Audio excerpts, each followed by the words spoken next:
കേരളത്തിന്റെ സാമൂഹിക രാഷ്ട്രീയ മണ്ഡലങ്ങളിൽ വരും ദശകങ്ങളിൽ ചർച്ച ചെയ്യപ്പെടാൻ സാധ്യതയുള്ള ഒരു നിർണായക നീക്കത്തിനാണ് രാജ്യം സാക്ഷ്യം വഹിക്കുന്നത്. യമനിലെ ജയിലിൽ മരണത്തിന് തൊട്ടടുത്ത് നിൽക്കുന്ന മലയാളി നഴ്സ് നിമിഷപ്രിയയുടെ മോചനം എന്ന മാനുഷികമായ ലക്ഷ്യത്തെ മുൻനിർത്തി ഇന്ത്യൻ ഗ്രാൻഡ് മുഫ്തി കാന്തപുരം AP അബൂബക്കർ മുസ്ലിയാർ പ്രധാനമന്ത്രി നരേന്ദ്രമോദിയുമായി നടത്തിയ കൂടിക്കാഴ്ച ഒരു സൗഹൃദ സന്ദർശനമല്ല, മറിച്ച് കേരളത്തിലെ വോട്ട് ബാങ്ക് രാഷ്ട്രീയത്തെയും ന്യൂനപക്ഷ ധ്രുവീകരണത്തെയും മാറ്റിമറിക്കാൻ പോകുന്ന ഒരു വലിയ നയതന്ത്ര നീക്കത്തിന്റെ തുടക്കമാണ്. മരണമുനുമ്പിൽ നിന്നുള്ള തിരിച്ചുവിളി. ഒരു സാധാരണ പ്രവാസി കുടുംബത്തിന്റെ ആശ്രയമായിരുന്നു നിമിഷപ്രിയ. യമനിൽ നേരിടേണ്ടി വന്ന ദുരന്തങ്ങൾ കേരളക്കരയെ ആകെ സങ്കടത്തിലാഴ്ത്തിയതാണ്.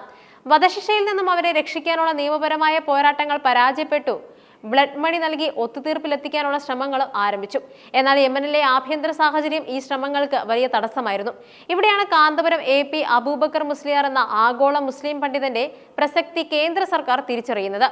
അറബ് രാഷ്ട്രങ്ങളിൽ, പ്രത്യേകിച്ചും ഗൾഫ് മേഖലയിലെ ഭരണാധികാരികളുമായും മത നേതാക്കളുമായും കാന്തപുരത്തിനുള്ള പതിറ്റാണ്ടുകളുടെ ആത്മബന്ധം നിമിഷപ്രിയയുടെ കേസിൽ ഒരു സമാന്തര നയതന്ത്രജ്ഞനായി പ്രവർത്തിക്കും. ദേശീയ സുരക്ഷാ ഉപദേഷ്ടാവ് അജിത് ഡോവലിന്റെ സാന്നിധ്യത്തിൽ നടന്ന ചർച്ചകൾ ഇതിന്റെ ഗൗരവം വർദ്ധിപ്പിക്കുന്നുമുണ്ട്. യമനിലെ പ്രാദേശിക ഗോത്ര തലവന്മാരെ സ്വാധീനിക്കാൻ കാന്തപുരത്തിന്റെ വ്യക്തിപരമായ ബന്ധങ്ങൾക്ക് കഴിയുമെന്ന് കേന്ദ്ര സർക്കാരിന് വലിയ പ്രതീക്ഷയുണ്ട്.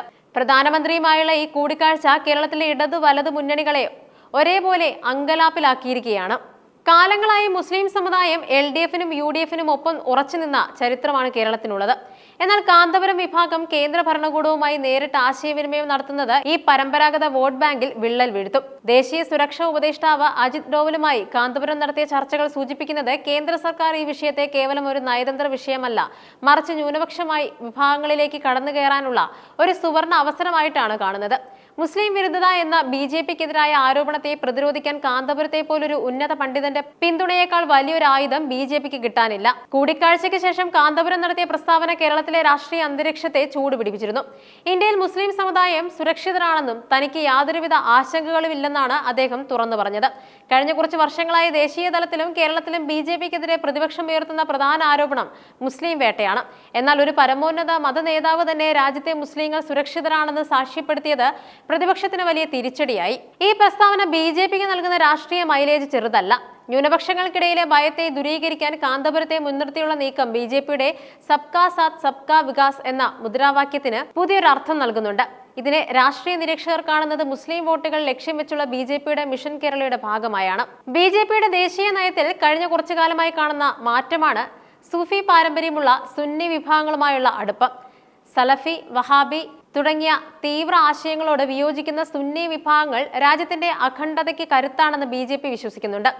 ഇതിന്റെ ഭാഗമായാണ് കാന്തപുരത്തെ പോലൊരു സൂഫി ചിന്താഗതിയുള്ള നേതാവിനെ അവർ ചേർത്ത് പിടിക്കുന്നത്. ഉത്തരേന്ത്യൻ മുസ്ലിങ്ങൾക്കിടയിൽ ഇത്തരം നീക്കങ്ങൾ BJPക്ക് മുൻപേ വിജയകരമായി നടപ്പിലാക്കാൻ കഴിഞ്ഞിട്ടുണ്ട്. ഇപ്പോൾ അത് കേരളത്തിലേക്കും വ്യാപിപ്പിക്കാനാണ് ലക്ഷ്യം.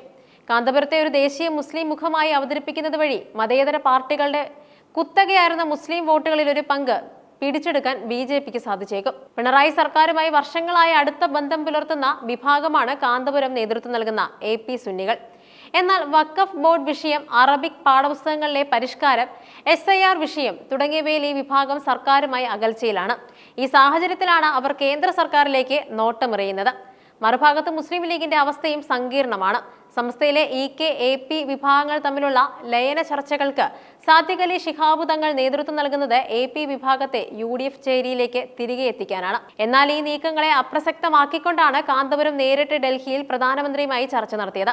ഇത് കേരളത്തിലെ തെരഞ്ഞെടുപ്പ് സമവാക്യങ്ങളെ ഉടൻ മാറ്റിമറിക്കില്ലെങ്കിലും ദീർഘകാല അടിസ്ഥാനത്തിൽ BJPക്ക് കേരളത്തിൽ വലിയ വേരോട്ടം നൽകാൻ ഉപകരിക്കും. വെറും രാഷ്ട്രീയ ചർച്ചകൾ മാത്രമല്ല ഈ കൂടിക്കാഴ്ചയുടെ ഉള്ളടക്കം. സമുദായത്തിന്റെ പിന്നോക്കാവസ്ഥ പരിഹരിക്കാനുള്ള പല ആവശ്യങ്ങളും കാന്തപുരം പ്രധാനമന്ത്രിക്ക് മുന്നിൽ വെച്ചു.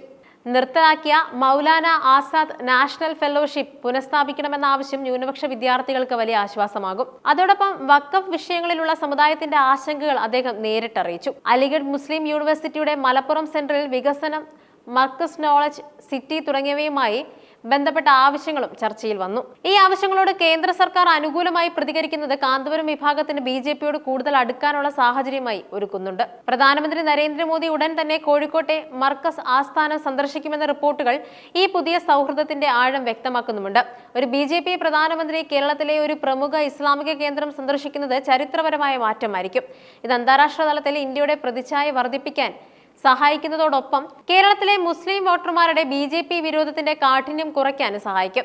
നിമിഷപ്രിയയുടെ മോചനം എന്ന ഉത്കൃഷ്ടമായ ലക്ഷ്യത്തിന് പിന്നിൽ കേരള രാഷ്ട്രീയത്തിന്റെ ഗതി മാറ്റാൻ ശേഷിയുള്ള വലിയ ചങ്ങാത്തങ്ങളാണ് രൂപപ്പെടുന്നത്.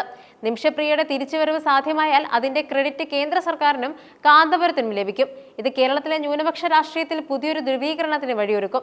ഇടതു വലതു മുന്നണികൾ ഇത്രകാലം പടുത്തുയർത്തിയ വോട്ട് ബാങ്ക് കോട്ടകൾക്ക് ഈ നീക്കം വിള്ളലേൽപ്പിക്കുമോ എന്നത് വരും ദിവസങ്ങളിൽ കണ്ടറിയണം. ഇന്ത്യയുടെ അഖണ്ഡതയ്ക്കും സമാധാനത്തിനും വേണ്ടി എല്ലാ വിഭാഗം ജനങ്ങളും ഒരുമിച്ച് നിൽക്കണമെന്ന് കാന്തപുരത്തിന്റെ ആഹ്വാനം കേരളത്തിൽ ഒരു പുതിയ രാഷ്ട്രീയ സംസ്കാരത്തിന് തുടക്കം കുറിക്കുമോ എന്ന് കാലം തെളിയിക്കും.